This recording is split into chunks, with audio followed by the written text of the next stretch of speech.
Welcome back to the Dirt Road. I'm here with Mr. Rick. That's Mike. What's up, baby? What's going on, brother? I'm nervous. So am I. So we're about 48 hours out from presidential election. But you'll be seeing this when we're 24 hours out. Yeah, this will be up tomorrow, so you guys will be seeing it tomorrow. This is Sunday night. It is November 3rd. I believe so. It's November 3rd, yeah. Election Yeah, day is November 3rd, November yeah. 5th. Yeah. And this is going to be the first quadrennial Mike and Rick Dirt Road election prediction and analysis. So you don't have to watch all these idiots on cable news with their little laptops in front of them, all 20 of them, a fucking panel, coming up with God knows what. Well, if they win this county by 2%, then history tells us that they'll win the next county by 7%, and then, oh my God, he'll have to do this and that. These people make a lot of money for bullshit, Mike. That's all it is, too. It's a bunch of fluff bullshit. It doesn't mean a damn thing. Not at all. So, what are we going to do? We're going to get into this. We're going to get into minutia and everything, but what do you think of the campaign up to this? Because this is it. There is no more campaign. There's no more campaign. Unless World War III starts tomorrow, God forbid, it is what it is at this point. And don't tell me you're fucking undecided. Nobody's undecided. How do you even, These people, they were interviewing people online for early, I don't even remember what state. I was eating dinner tonight. Online Who you vote for? Early. Man, I'm going to flip a coin. Mike, I swear to God. Yeah. They said they didn't know. I'm going to decide when I get in. You're a fucking liar. Yeah, you're a liar. You just don't want to say. Don't want to say. Speaking of wanting to say, by the way, Mike, I'll tell you one thing. This is the one, in the end, look, I'll give it away here. Spoiler alert. I do think Trump's going to win. Me too. So is Mike. I'm not nearly as confident as Mike, but I think he's going to win. One of the reasons I do is because the stigma of being a Trump supporter is gone. No, it's completely gone. It's gone. There is no more, shy Trump voter and everything.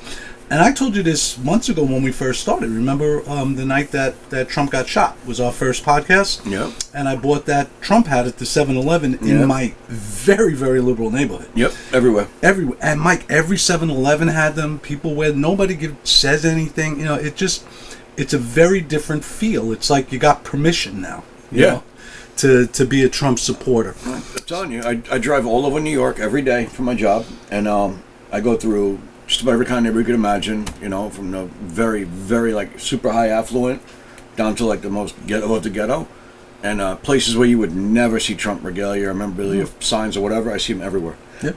Literally everywhere. Yeah, me too. And listen, I've been fooled by that before. Me too. I've been to New Hampshire almost every year until I think about 2 years ago. We used to go up to the New Hampshire State Fairs. They don't have a state fair. They have a whole bunch of them all over. Yep. So from 2015, that's where I got into that argument with Chris Christie. Remember I told you about it? Yeah. And Krispy Kreme himself. All over the place. You see just Trump. Now, he did come very, very close in 2016, but he got walloped there in 2020. Mm-hmm. I also drove through Pennsylvania, not all the way, obviously that's long, but to Harrisburg. That area and back. So to basically to mid-Pennsylvania and back, the northern part and the southern part, down to Amish country and then up to north towards Scranton. Yep. And again, it was Trump, but then he lost it in 2020. So, I don't know. I guess it's anecdotal, I guess, when you see those things. But I really do believe that the stigma is gone. I think, the momentum is on his side. And you can see it in both campaigns and how they're acting. I think, to me, I look at it like, okay, how's the candidate reacting? How are they reacting to the campaign and all that? Because it gives you an idea. So you see her, and she's getting very flustered. She's getting very angry at protesters and hecklers. She can't contain herself, control her emotion in that regard. And she changed her whole motif, from joy to now. Yeah, now she's aggressive and anger, and he's a fascist, and so I think this shows a little desperation on their side. So I think their internal polling probably is not looking so good. But by the same token, we were talking about this upstairs before we came down here. Trump doing 5 million rallies in North Carolina this weekend, that concerns me too, because aren't you sure you're winning North Carolina? He's got to be seeing something in those polls that's making him nervous. And he's trying to make sure he gets out the vote. Yeah. I've seen a lot of stuff in the polls recently. I know a lot of pollsters talking about the early voting going on. The majority just over the majority of early voters are women at this point. Mm-hmm. And I know that was concerning for them because they feel like women might swing more for the left side for Kamala than they the vote polls for him. show that anyway. Yeah, so I know that was a big concern. So they were trying to get white males out and voting early and voting and everything. But I think a lot of voters are traditional, especially Republican voters are more traditional. They're they going to are. vote on election day. Yeah. And I got to tell you, I admit it, I'm one of them. Yeah. You know, and you know, even your sister-in-law, my wife, is telling me, "What if something happens? What if something happens?" I mean, nothing's happened since 1984. I mean, you know, if something that bad happens that I'm not able to vote, you know, maybe voting is not going to mean much. So, I don't know. But you know what? It is what it is. Times change, the world changes. This is what it is now. So, you know, if people want to do it, they could do it. I don't know. I like, I'm just a traditionalist in many senses of the word, you know. Well, that makes sense. In many aspects of my life, I mean. Yeah. And this is one of them. I just enjoy walking up to the firehouse on election day morning and, you know, and doing that. And like I said, I'm taking your nephew. It's his first presidential election. Yeah. So we had Ethan, my oldest, voted this time in the first presidential election. He voted the other day early. yeah. We took him. He went and he voted. He cast What was his first vote. What was your first presidential election? What year? What would that be? I was, let's see. It was Bush, and it was The one he won or the one he lost? 88 or 92? 92, I believe, was the first 92? one. 92 was the first one because I was 18 that year. So 92. My 92. first one was 84, Reagan's re-election. Okay. Want to hear something now? This is weird. So I voted in every presidential election since 1984, and I voted Republican every single time. Yep. I'm 5-5. 5 and 5. Yeah, 5 times my candidate won. 5 times my candidate lost. I voted in 10 presidential elections. Oh no, shit. I look won at with that. Reagan, Bush, Yeah. and Biden. And Trump. Trump was out. I lost with Clinton, Obama, Biden. I'm 5-5. Do you know if your first vote was in 1960? You're 10-10 if you voted along party lines the entire way.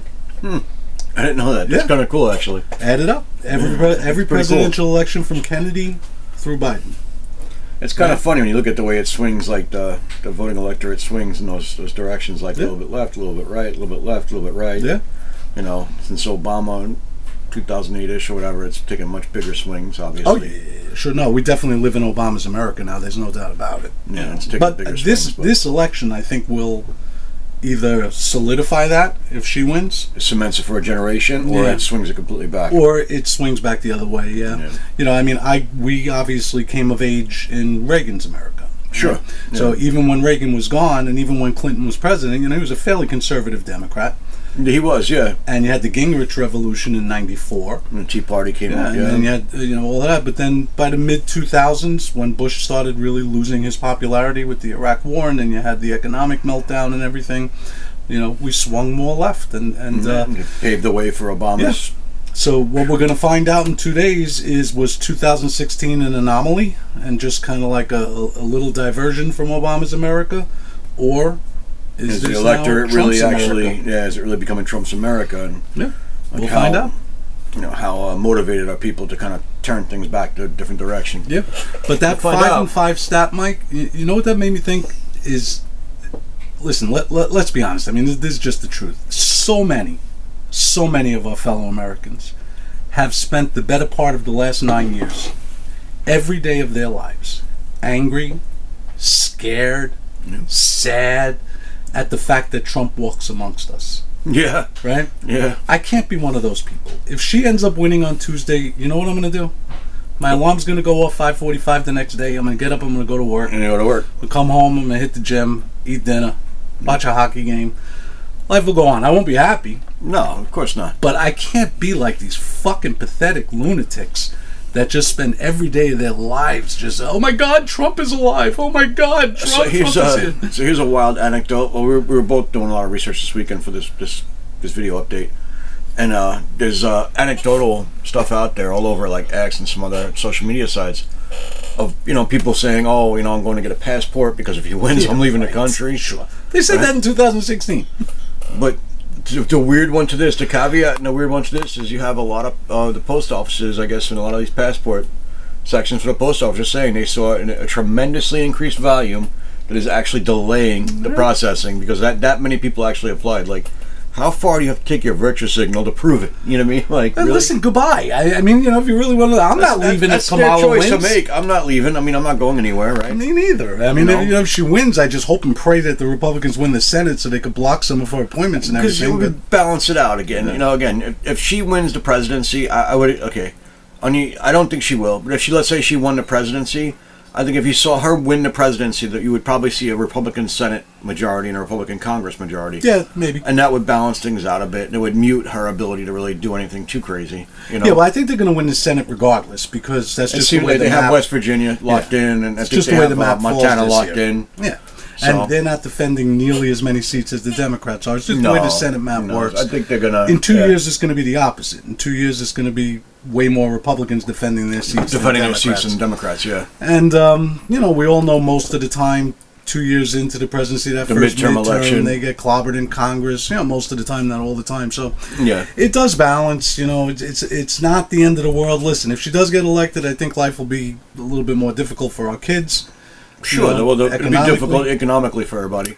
And I also think it'll be a more dangerous world because of just the things we've discussed so many times about what's going on with Ukraine and the Middle East. And I would just much rather have him, somebody willing to A stable hand. negotiate and talk, and somebody who, even if it's just to feed his own ego, I don't care. Just to be known as the deal maker, right? The guy that, what do I I care? don't if give a it's for shit his what ego? the reasoning is, as long as it's bringing peace and stability to the Facts, yeah, exactly. So, look, All I that you hope he want. wins. Obviously, I So do I. think he's going to win. So do but I. that's why we have elections. world. We'll get deeper into it. So, Mike, the one thing that I thought really was crazy this week, that kind of, I don't know, it was supposed to be maybe an October surprise or something.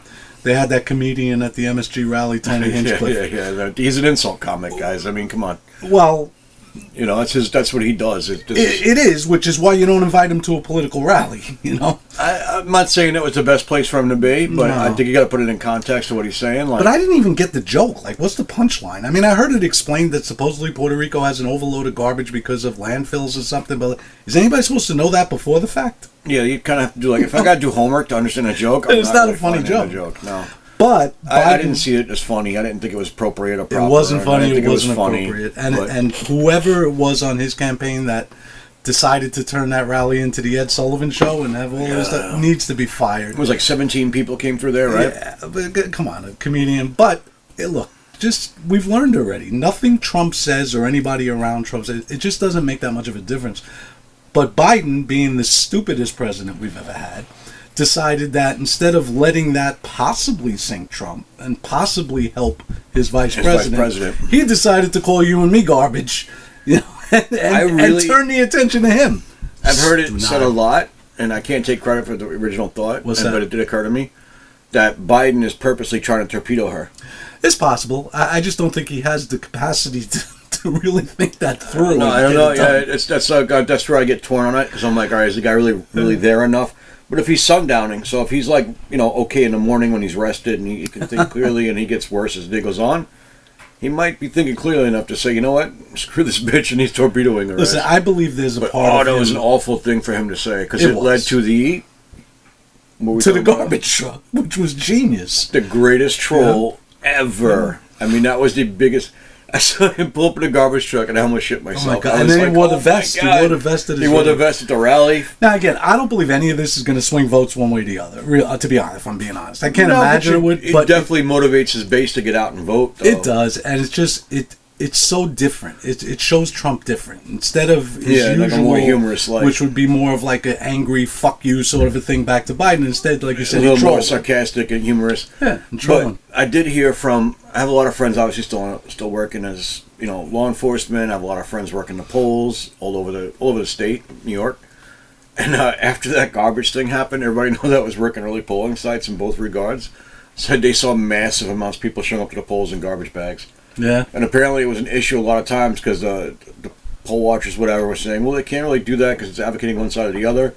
But it's not written with a candidate name on it, and it's not anybody Right. on the ballot. So So it's not technically- electioneering. It's not electioneering, so they could wear it, so it was allowed. Yeah. But I kept it's hearing cool. reports of just literally dozens and dozens of people showing up to these polling stations in garbage bags. I was crying laughing. And it just shows how much of a better campaign on. I mean, It's a forget great whether you campaign. like him or hate him. Just objectively, it's a much better campaign than he had rather in 2020. Just things like that. Just that idea coming in a garbage truck instead of saying something to make it even. Listen, it was Brilliant. a stupid idea to have this guy at the rally, but he overcame that and turned it into a positive. and turned it into a The positive. McDonald's, like working at the McDonald's drive-thru. Sure. brilliant troll, and I mean, it endeared him to so many people. Right, and because the underlying thing there was Harris says that she worked at McDonald's when she was a kid, and apparently that she didn't, and whatever. So They called her out on it. And that's why he did it. So it's, I think you said something in an earlier video too What's about that? the Rogan interview, and I have to agree with you. What's that? I think the Rogan interview is where he really gained a lot of people. I think that Rogan interview really brought him a lot of think it people could at the help. center that he didn't have before. Because I keep seeing, like, if you go look at like the Rogan interview, like the comment section underneath on YouTube, or even if you go look at like X and you see like where it's being posted, the comments that are underneath that Rogan interview, and just tremendous amounts of people who say either they never voted in a presidential election, or they really weren't sure yet, or they were considering Kamala. After seeing that interview, it humanized him, and they're voting Trump. Yeah, exactly. I think you hit it right on the head. Humanize him. It's And a because wild, it was Joe wild Rogan shift. who gets an enormous amount of eyeballs, people will see that. Because when you see Trump in a long form conversation, because I don't even call that an interview, it's a conversation. Yeah, it's a conversation. When you see him in those long form conversations, I don't care what these lunatics out there say. He's a charming guy, and he's a funny guy, and he's a down to earth guy. And yes, he can be an asshole. We all know that. Everybody can. But just as a regular conversationalist, he's like a cool regular dude, and most people don't get to see that, right? Because they're seeing clips from You're seeing rallies political or Trump, whatever. yeah. But because of Rogan's mass audience, you're probably right. People that never got to see Trump in that sort of light got to see him, and maybe that helps. Listen, who knows? he picks up 1 million votes. Certainly from didn't that. hurt. You pick up 1 million votes from that. That's a huge number. You million's could a decide lot. You can decide a lot of things. I think that's going to truly be one of the big factors after this election is said and done. And we're looking back at the autopsy of what the numbers look like afterwards. I think that Rogan interview is going to center in a lot of his gains, especially in the last week or so. Maybe so. It definitely didn't hurt him. I'll tell you that. No, because no, he didn't no, say no. anything crazy. No, He didn't no. do one of his wacky things. He just said, listen, a good portion of it was talking about mixed martial arts and Yeah, the UFC stuff that he loves and like Yeah. regular guy stuff. Yeah. So, Mike, let's get into it here because we're already 17 minutes in. So, the election coming up. What do you think of the polls so far? We're going to go through the swing states. Mike and I will each make predictions and so forth. But just in general, those polls that are out there, what are your thoughts? So the majority of polls seem like they're pretty well around. They're landing right around the same place. Like they're more or less like kind of like tied, a point or two difference. Nothing really too significant in shifts like that. The last day or so. So it's Sunday now. Last night I started seeing more of the kind of the outlier polls where you start seeing like, oh, Kamala's going to take the entire country, every single state, and then you see the same thing for Trump, and it's like, all right, stop. Because those are just ridiculous ones. Those are just people being just, but those aren't real polls. But no, they're meant more to like dissuade one side or the other. Oh, look, it's not worth it. Don't go because look at what's going to happen. Like that kind of nonsense. I'm talking about the real ones that you see. The real polls, real clear politics. I think they're doing aggregates and everything. I think they're trying really hard to get it right, and that's that's my feeling. I do too. I think they I always. think they're trying really hard to get it right. I think they're trying hard to make sure that it's an actual accurate representation or whatever. I mean, but I've heard hearing a lot of like the pollsters, like Nate Silver was speaking about, or he put out an op-ed about. He felt like some pollsters were kind of like putting their thumb on the scale and trying to keep it more, like make it a more fair poll for Kamala kind of thing or whatever. But I mean, he's liberal and he's saying that, but to me, I don't see that. Well, I just don't can't see it. I can't see how statistically. I mean, something's weird because normally, as you get within a few days or a week of the election, you see one or the other start to break away. Right. Right. When you see in different states. I'm not just talking about the national poll. The national poll numbers probably are close to 50-50, but I can't see how it's statistically possible that 7 different quote-unquote swing states, right, as different as Arizona is from Michigan and as Michigan is from Georgia, that they're all within a hair. So I don't know. Maybe these pollsters are they don't want to get it really super wrong, and they're just being safe. And I mean, it's definitely pretty possible. safe when you say 50-50, right? Yeah, I mean, I think the safe thing makes sense to me. I think if I had to say anything about it, I would say they're definitely trying to play it safe. But I understand that. I get that. Yeah, I get it too. They're a business. I don't know if what Nate Silver's saying is. I mean, he's a liberal guy, Nate. But what he's saying is basically he thinks they're kind of shifting her numbers up to make it look a little bit more close. And I'm like, maybe. It's possible, but I don't. It's also possible that they're overcompensating for Trump because they don't want to get it as wrong as they did last time, where in he some goes states 9 like points, Wisconsin, yeah. they underestimated him by like 7 or 8 points. Yeah. They could be overcompensating for him. Look, Just- who knows? yeah. We'll find out Tuesday, right? Yeah, But that's it. And then you got, the electorate is obviously the electorate, and not always how many people don't respond to polls or how many people would try and respond a different way just to make things, I don't know, mess things up. Who knows? But, I saw somebody say something, by the way, that's just popped into my head. I remember now. One of the theories, I guess, out there as to why, because the 2020 polls got Biden's numbers pretty much spot on. They got Trump's off. They underestimated him. I think I wrote it down last time. I forgot, but I think the aggregate number for Joe Biden, again nationally, not in each state, was off by a 0.5 percentage point. But Trump's was off by almost 4. And one of the reasons somebody came up with, and this might be true, it makes sense anyway. 2020 was COVID, right? And there was a partisan reaction to COVID. And more of the quote-unquote highly educated people, right, the ones that might tend to lean more liberal, stayed home and worked from home. More of the working class, the typical Trump essential ones workers were out and stuff working. were out working. So who's home answering phones? Who's home on their computer responding to Yeah, polls? They had more time to actually respond to it, and they're It's probably possible. bored anyway. It's possible that was it. But that makes sense to me. I mean, if you look at that, that makes sense to me, actually. That kind of fits. That makes sense to me. It might. Yeah, I mean, that makes who sense knows? to me. All right, so we got, apparently in this country now, we only have 7 states that matter, Mike. Oh, yes. It The just so-called swing state. blows my mind. So, Every state's a swing state if you campaign right. what are your thoughts? Let's go through, and we'll try to be as realistic as possible. We're not Yeah. going to lie. We're both voting for Trump. We both hope Trump Yeah. wins, but, we'll try to be as good as possible here. So, Mike, Arizona, let's start with that one. What do you think about that and why? The polling indicates he's way up in Arizona. Look, Arizona's taking the brunt of this immigration stuff, right? They're coming across that border down there. It's the Southwest. So they're bearing the brunt of it. Their communities are bearing the brunt of it. A lot of the crime, a lot of the other stuff associated with it, they're getting it head on. So I think that's probably what's driving those polls so high for him, because they're probably like enough, So I think that's why Arizona's going red. I think that's why it's going to go to him. Yeah, that's the only swing state that has a couple of polls that are actually outside the margin of error. Yeah, and over seem to 6 be going for points or him. something like that. Yeah, I would tend to believe it. I mean, it is a traditionally Republican state. sure. Yeah. Before the last election, the last time Arizona voted for a Democrat, I think was Clinton in '92. And then they'd vote in Republican. So I could definitely see Arizona going back to Trump. I Yeah. do agree with you that the border has a lot to do with it. They're living that. I would agree with you. I think Trump takes Arizona. That's one swing state there. What about Nevada while we're in the Southwest? What are your thoughts on that? The polling in Nevada, depends on what poll you look at, but I like Atlas Intel just because they've been so accurate the last few election cycles. Even in 2020, they were the most accurate, and they have it in Nevada. Them leaning, and Trafalgar. Yeah, Trafalgar was actually very accurate too. Yeah, you're right. Trafalgar is very good. They have Nevada leaning Republican right now, kind of like tilt Republican, I guess what they're calling it, and they have it leaning towards Trump. And I kind of would think that makes sense to me. I mean, Nevada's got to be feeling the effects of the economy pretty heavily, right? Because their industry all is based upon tourism. Sure. And with the rest of the country hurting economically, not spending money, that hurts them dramatically. So I would think it's a financially driven kind of thing for them, or an economy driven thing for them. So that's kind of why I lean towards Nevada going to the red. I don't know if it'd be by big numbers, honestly, because they do have a very kind of... Nevada is very, very evenly split. If you look at the partisanship of the state, the numbers, it's actually pretty well evenly split.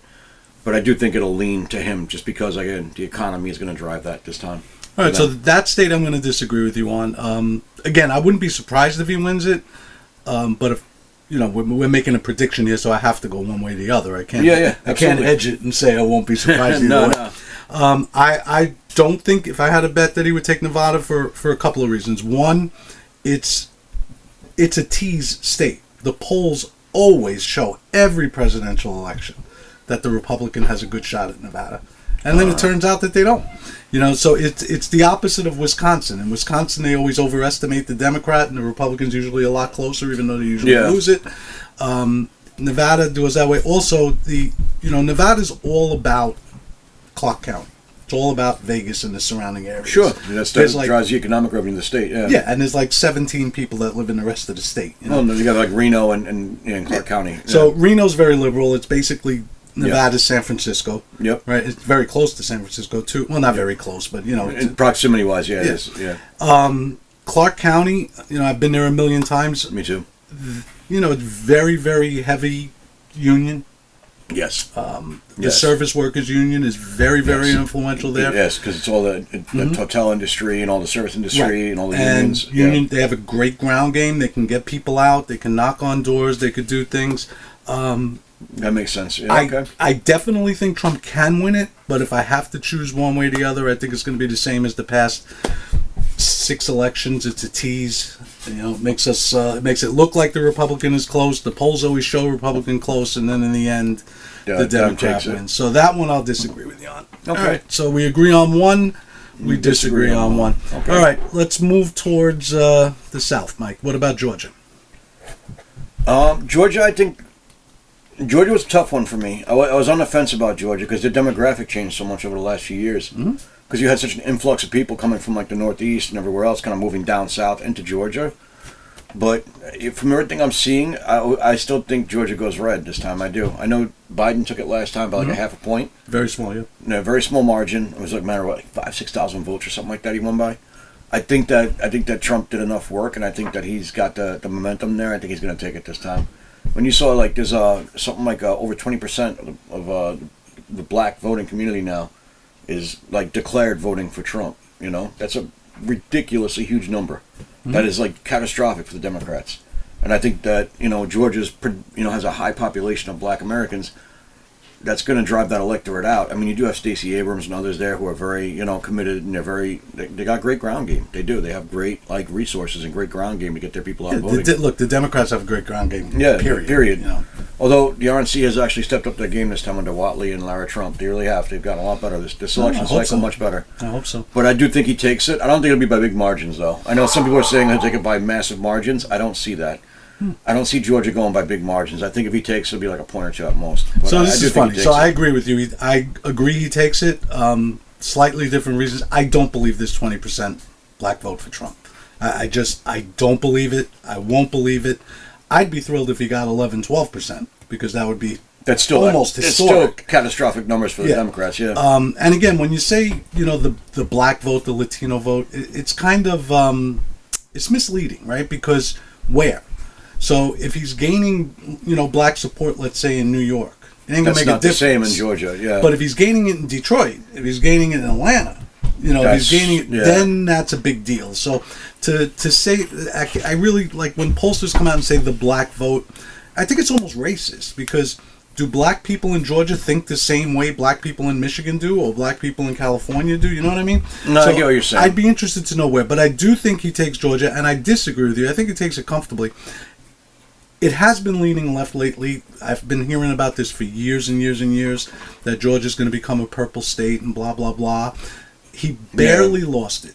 Barely lost it 4 years ago. Yeah, it was only a matter of a few thousand votes. His polling right now, not just in Georgia, but all over. I mean, he has never seen the number 49 in his entire political career. Yeah, no, his polling in this cycle is way higher than he's way more popular now than he was. I mean, listen, 49%, even his approval ratings are like way higher than he's ever had. Yeah, and listen, 49% is nothing to be proud of, but compared to where he's always been, so he's polling a lot better. Like I said, that stigma is off. Yeah.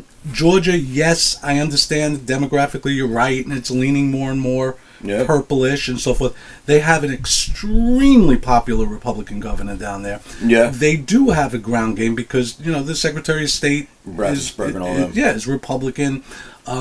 Again, I'm not saying that they're going to cheat for him, but, you know, they have the ground game. They have the apparatus there.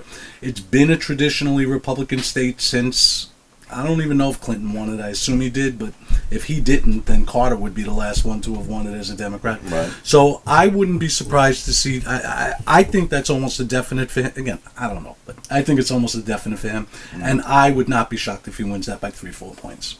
Oh, okay. Honestly. Yeah, I don't know, Mike. Because I guess, but I'm looking at like the. I'm trying to be honest about the polling, and I'm trying to be honest. I'm trying to be honest. Yeah.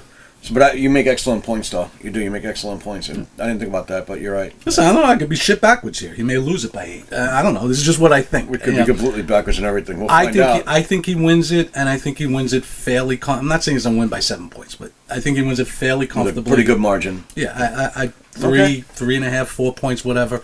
I think that one's going to be called relatively early in the night for him. I think so too. If it's not, I'm going to start to be concerned. Yeah. But all right, so we agree on that. We just have different reasons, and I'm a little more confident than you are. All right, North Carolina. What you think, bro? I think he takes North Carolina. I do. Just the amount of You got him taking all 50 states? No, not all 50 states. No. I don't think he takes all 50 states. But I do think he takes North Carolina based upon the early vote. The early vote and how, like, Republicans tend to vote election day, but the early vote in North Carolina for Republicans has been, like, absolutely tremendous. And the Biden, administration's mishandling of the current of the hurricane out there, I think it hurt them in that state dramatically. I think it pissed off a lot of people. So I think you're going to see either Democrats staying home, and then maybe a small percentage of them going and voting Trump just to kind of almost spite the Democrat for their response. So that's what I think is going to drive that vote in North Carolina. I think he wins it.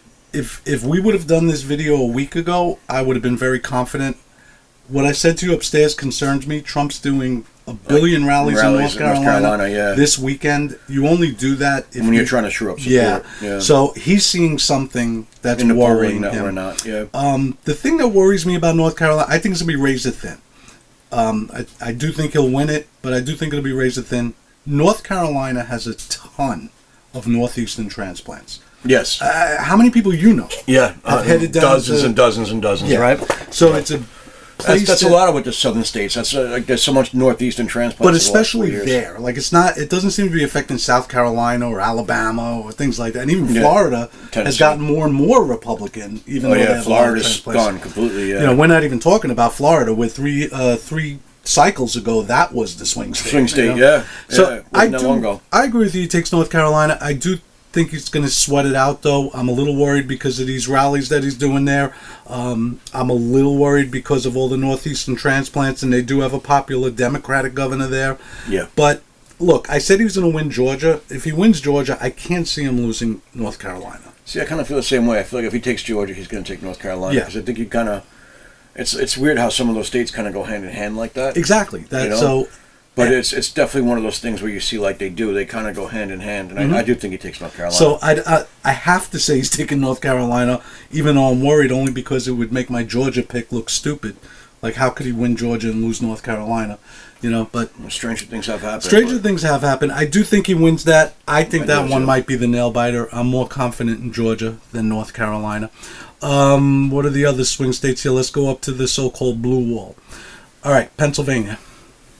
I think he's going to take Pennsylvania. The Democrat blue wall is collapsing. I mean, in real time, when you look at the early vote numbers, especially in Pennsylvania, Scott Presler, put tremendous amounts of work into that state for the last couple of years. But Pennsylvania, I think he takes it. It wasn't that far off for him last time, and I think he's done a tremendous amount of work there since then to make sure that he can kind of come over that hump and take that blue wall.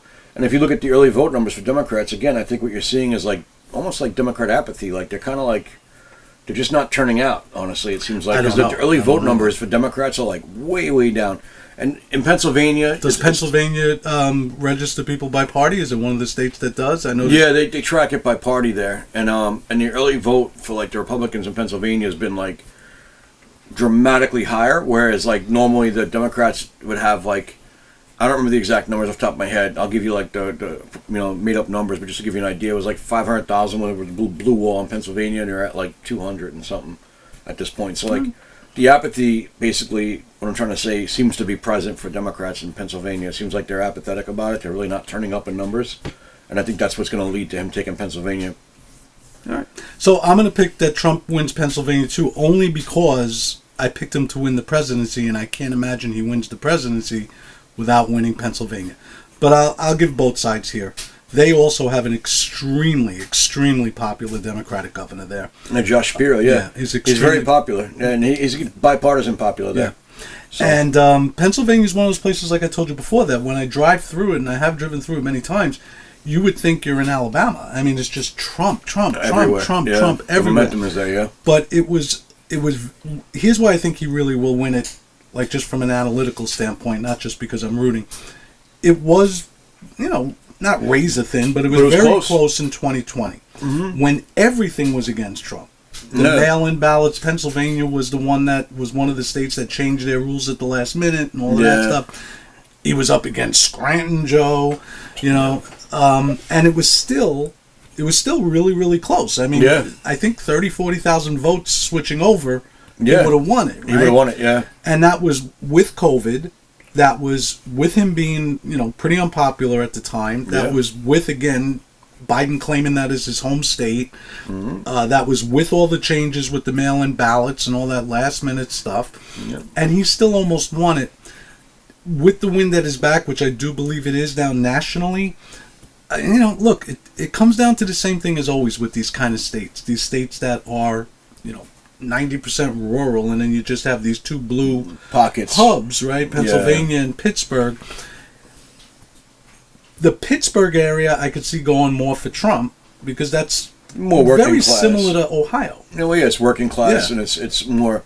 That was, Pittsburgh's more like a working class kind of community city. So and that tends to be his strongest area. Exactly. Yeah. And, and he's very strong in Ohio, which is right next door. Yeah, Ohio loves him. Yeah. Nobody thinks he's going to lose Ohio. No, he's not. So we'll see, and this is where I think the black vote really comes in, Mike. I mean, if the black vote in Philadelphia either goes towards him or there's apathy there towards Kamala, either one would help him.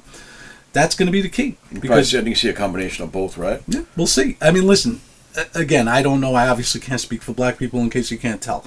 But I can tell you just my own feeling is that they don't have that energy and excitement that they had for Obama. Well, you don't see any of that at all. No, you really don't. They're actually kind of almost anti-her, especially when you had like Obama coming out chastising them, and then her coming out and chastising them, and and that Obama thing's big. You're right. Because it seems like they're very. There's been a lot of blowback about that. Yeah, I mean, and that's like not even on like the right wing channels or whatever. If you look at any left wing media around that time or when that happened, you see a lot of blowback, even from some of the pretty left wing anchors that were like, "This is not right. You don't do this. You don't say this." Like they were pretty offended. Right. And I think that hurts her a lot. I think there's been a lot of missteps in her campaign over the last few weeks, and that was one of the bigger ones. Well, it also showed a little bit of desperation. I mean, if you got to have Barack Obama come out and lecture you, obviously there's a reason. Yeah. So if Trump can, again, I'm not somebody who's going to go and think that Trump's winning 20% of the black vote, but even if he could just shift 2-3% of the black vote in Philadelphia and those areas, he takes Pennsylvania. The only thing that worries me too, Mike, is that those three states, Wisconsin, Michigan, and Pennsylvania, have voted together in every election like in recent memory. Yes. All three went for Trump in 2016. All three were blue way before that. All three shifted to Biden in 2020. I'm sorry, did I say 2020 before? I meant 2016 when Trump won them. Yep. So they all vote together. Again, I don't think that traditions come to an end at some point. That's just a coincidence, and maybe this is one of them. But I do think he squeaks out Pennsylvania, for the reasons that I said. I do too. I think he takes it. All right, what do you think about Michigan? I say Michigan, the one thing I would say he would not win Michigan, honestly. My gut would tell me no, he wouldn't win it. The only thing that makes me think that he would actually win Michigan is the fact that you had so many Muslim, leaders in Michigan, as well as some of the mayors and other people in Michigan, these Democrats that came out in support of him. I think that turned the tide for him. Otherwise, I think he would have probably lost it by a point or two, maybe, not much. But I think them coming out and saying, listen, this is our guy because he's the guy for peace, I think it sealed the deal. I think because even the Somali community now, the communities in the Somali community this weekend were coming out and giving these press conferences or whatever, and support videos saying, "Oh no, we're going to vote Trump this time because he's the guy for peace. We need to bring peace to the Middle East." Yeah, and they're saying it over and over again, and I'm like, I think that's going to swing. I think because again, I think that's kind of like a, that community votes as a block almost, right? So I think that's going to be the numbers that he needs to bring over the top and kind of win that. Otherwise, if it hadn't been for that, I think it would have been one of those things where it split, where he would have taken Pennsylvania by probably a small margin, 1-2%, and he would have lost Michigan by maybe a 1-2%, But because they came out in his favor, I think he'll actually carry them, and I think that will carry him over into Wisconsin even and help him. Well, let's go and say it at a time. Yeah. So you got Michigan. I skipped ahead. Sorry, I got Michigan going Trump. Right. Mike, I'm going to disagree with you on Michigan. I don't think he's going to take Michigan. It's just too blue. It's just too Democratic. It's too, it is. you know, It is. and I do believe, like, you know, he'll gain auto workers and all that. I just don't see anything different this year in Michigan than 4 years ago. So, look, would I be, again, I can't hedge, right? I got to pick one. So I picked that he loses. Would I be surprised if he wins? No, not at all. I wouldn't be surprised. So I think this breaks that blue wall thing. I do think Pennsylvania goes for Trump. Yeah. I don't think Michigan does. Michigan is a different demographic. It's a different world than Pennsylvania. Well, yeah, much different communities. Yeah. And Michigan itself. I mean, up north in Michigan, it's very conservative, but those cities, Lansing and the college towns, Ann Arbor, and places like Detroit, very, very liberal. It's going to be so hard to overcome Those numbers. And in the polling there, it's never really showed him up. It showed him kind of tied. Since I have to pick one way or the other, I got to pick he loses that. Okay.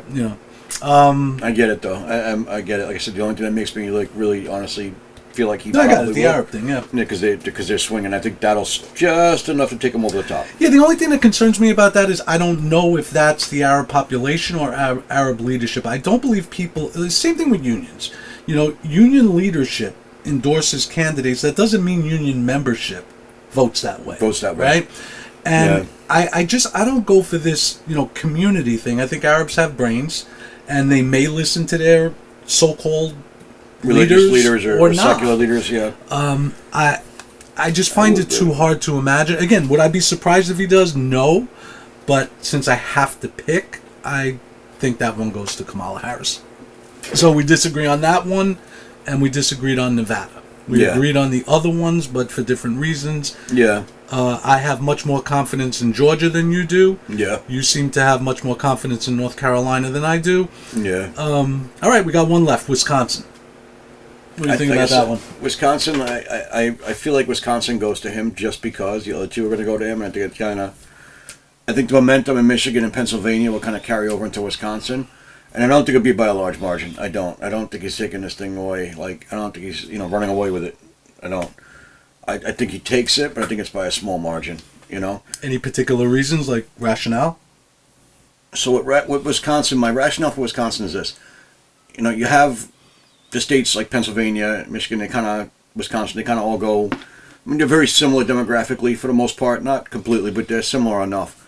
They tend to kind of go the same way. So I think that kind of leads me to lean towards him getting Wisconsin. Although I don't think it's a sure bet, I do think he gets Wisconsin, but probably not by a big margin. But I just feel like it's just going to kind of just enough to swing that way. From the momentum in the area there, I think he'll probably just come over the top and take it. And I feel like, honestly, I think a lot of the wins he's going to get, if I'm being blunt, is just the apathy towards her. I don't think she really motivates the base at all. I think it's just a matter of, they're voting for her just because she is the Democrat candidate. But I don't think there's a lot of motivation. They're not excited about her. And I think that's going to hurt her in a lot of places where she really needs that excitement. So I think that gives him and his momentum enough to kind of come over the top, even if it is just by a little bit, to take those states. Well, I don't know. I mean, I think there is motivation for her. I think Democrats got very excited when Biden was pushed out. And I do think it motivated them. Bumped up for a bit. Yeah, because they were in the doldrums. They knew that they were going to lose this election big. But I do also think that a lot of the, and I can't prove it, it's just a gut. I think a lot of the vote for her is more of just this hatred of Trump than a love for her. And you're right, that might not be enough to motivate all these people to the polls. Who knows? I do agree with you. I think he takes Wisconsin. My reasoning is because that's where the polls have been the most screwed up.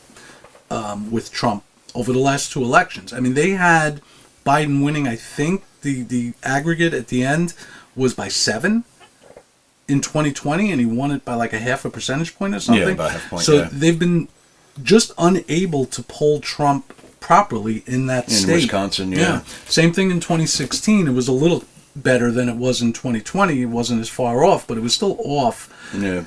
Wisconsin, unlike Michigan, is not as heavily unionized. They've had very conservative. They had Scott Walker as a governor. Mm-hmm. He won 3 elections there because he won a recall election too. That's not that far. That's not that far long ago.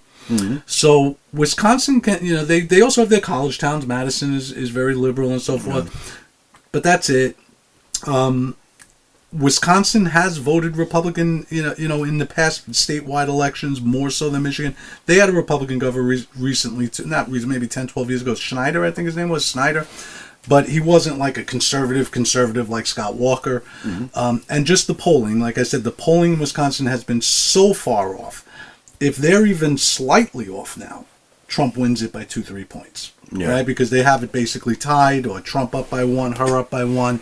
So if they're underestimating Trump there, even a fraction of how come badly, up 2-3 points. Yeah. Yeah. So I do think he takes Wisconsin. Excellent point. Yeah. Excellent point. All right, so we agree on that state too, just a little different. So the ones we disagreed on is Nevada. I just can't see him winning that. And what was the other one we disagreed on? Michigan. Michigan, yes, Michigan. All right, so Mike, give me 1 or 2. Let's do this for both of them. Okay. 1 or 2 upset specials. 1 or 2 states that they shouldn't win, but that you wouldn't, it wouldn't be the shock of the world if they did. Let's start with Harris. Pick a state that it looks like Trump is going to win that you think maybe she can take. I don't know. I'm not confident in her ability, but I'm going to pick, if I have to pick one that I think she might take, sorry folks, I just want to take the map real quick. I gotta think about it for a second, because there's some places I feel like that, Ohio is a possible, if I had to say, Iowa or Ohio possibly, those 2 areas, because they have in the past kind of gone that way. Mm-hmm. Yeah, they both voted for Obama. Yes, I mean, I think if there's going to be an upset, it'd be somewhere like that. Ohio or Iowa, maybe something like that. I think those are the 2 that maybe. I don't think they will go to her, to be honest. Well, no, that's the whole point. Yeah, but I'm saying, like, I think I wouldn't be surprised if they did. If either one of those states went to her, I wouldn't be surprised. It wouldn't surprise me. So the 2 I would pick are Arizona and North Carolina. I do think Trump's going to win Arizona, like I said to you before. I think he's going to win it for the same reasons you did. North Carolina, the demographic shift has been huge there. Yeah, so North Carolina, I could see it possibly happening. Sure. I still think Trump will win. Arizona, if I have to pick a wild one that I think is, she's not going to win Utah, right? She's not going to win Montana. She's not going to win Texas. She's not winning those states, no. Democrats have always thought they're going to be able to take Texas. They haven't been able to do that yet. So Arizona, the only reason I can see going to, they did elect a Democratic governor recently. They did elect 2 Democratic senators. Yes, they did. Recently. Yes. The Democratic candidate for Senate there is smacking the crap out of Kari Lake right now in the polls. How it ends up, who knows? So if I have to, again, I don't think it's going to happen, but this is just a game, maybe, right? I could see that one being, I could see her winning that one before I would see her winning Ohio or Iowa. But, all right, how about the other way? One that you think, 1 or 2 you think Trump might take that he shouldn't? The only one I think that's really, I know I keep hearing that New York's in play, and I'm like, I don't think so. Zeldin gave Hochul a hard run for her money in the last election. He really did. So I could say New York, like if you're basing it on that, I could say, okay, I could see what you're saying. I still don't think he'd get, he might get close. I think he'll give her a harder race in New York than people probably think he will. But I don't see him overcoming the blue wall here. I think it's still pretty far. Well, what about a state you think he can win that he should? Jersey. Jersey? Yeah. All right, tell me because why. So I didn't realize this. I just found this out actually last day or 2. The Republican registrations in Jersey have gone up like dramatically over the last year. Like dramatically. Are they approaching Democrat registration though? Democrats have a pretty big edge. The Democrat registrations are down significantly, while Republican registrations are up. And Governor Murphy in Jersey is unpopular right now, very unpopular. Even with the Democrats in Jersey, he's very unpopular right now. He is.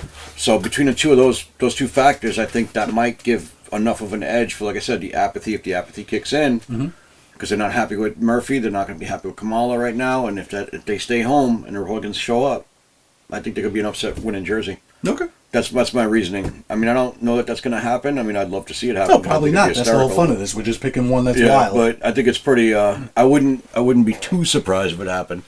Listen, if he wins New York, there'll be a hell of a celebration here. I'll tell you that. If he wins New York, he's going to win 40 states. He's not going to, If he wins New York, that's when you're looking at like that Reagan-style victory. Yes. Yeah, because if he does that, if at that point, if he's winning that well or that high, But You might as well just hang it up because the whole country's going to go red for the most part. But New Jersey's an interesting one.